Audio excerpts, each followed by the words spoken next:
اوس د خدمت او د یووالي وخت دی، اوس د وطن د جوړولو. بسم الله الرحمن الرحیم. مونږ د اسنان مسجدونه ډېره زیاته مننه کوو. مونږ پاکې اوبه ته ضرورت لرو چې دی مونږ ته پاکې اوبه راورسولی. دی نه یو جهان مننه. مونږ د اساس مسجدونه ډېره مننه کوو. مونږ د پاکو اوبو ته اړتیا لرله چې مونږ ته یې راورسولی. یو جهان مننه. او رغونې وخت دی، اوس د خدمت او د یووالي وخت دی، اوس د وطن د جوړونې وخت دی، اوس په دې خاوره د جنګونو پر ځای د آبادۍ او رغونې وخت دی، خاوره د جنګونو پر ځای د آبادۍ او رغونې وخت دی.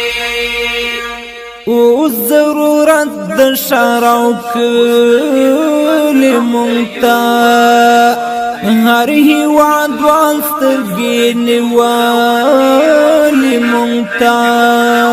اوس ضرورت د ښار او کلي مونږ ته هر هېواد وال سترګې نیولې مونږ ته. غرونه او دښتې هم په تمه زمونږ، اوس د دې ټولو د ساتنې وخت دی. غرونه او دښتې هم په تمه زمونږ، اوس د دې ټولو د ساتنې وخت دی، اوس د خدمت او د یووالي وخت دی، اوس د وطن د جوړونې وخت دی، اوس په دې خاوره د جنګونو پر ځای د آبادۍ او رغونې وخت دی، خاوره د جنګونو پر ځای د آبادۍ او رغونې وخت دی. دا شل کلن زخمونه ډېر ژور دي، په وطن جوړ ټپونه ډېر ژور دي. دا شل کلن زخمونه ډېر ژور دي، په وطن جوړ ټپونه ډېر ژور دي. دغه درمل غواړي پټۍ غواړي، اوس د زخمو د درملنې وخت دی. دغه درمل غواړي پټۍ غواړي، اوس د زخمو د درملنې وخت دی، اوس د خدمت او د یووالي وخت دی، اوس د وطن د جوړونې وخت دی،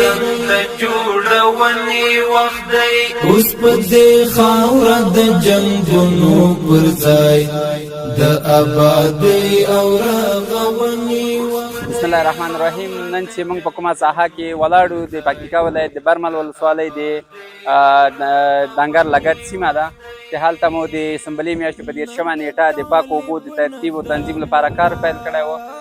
دا د دې پروژې د مالی لګښت د نړیوال مرستې اداره وه او ساس موسسې په د پروژې د تطبیق په برخه کې کار وکړ. د حدود د 100 کورنیو نه پورته پاکې اوبه رسونې پروګرام ده، چې دا ساحه تاسو اوس وینئ.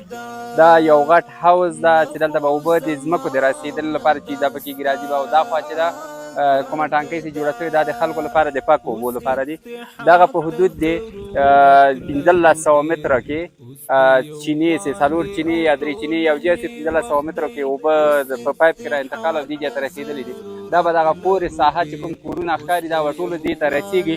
انشاءالله د ښکار 80% مخې ته تللی او 20% چې کوم یو پاتې هغه به په راتلونکي څو ورځو کې پروژه تطبیق او پای ته ورسېږي انشاءالله العزیز. موږ د اسنا د ادارې نه مننه کوو. اوس په دې خاوره د جنګونو پر ځای د آبادۍ او رغونې وخت دی، خاوره د جنګونو پر ځای د آبادۍ او رغونې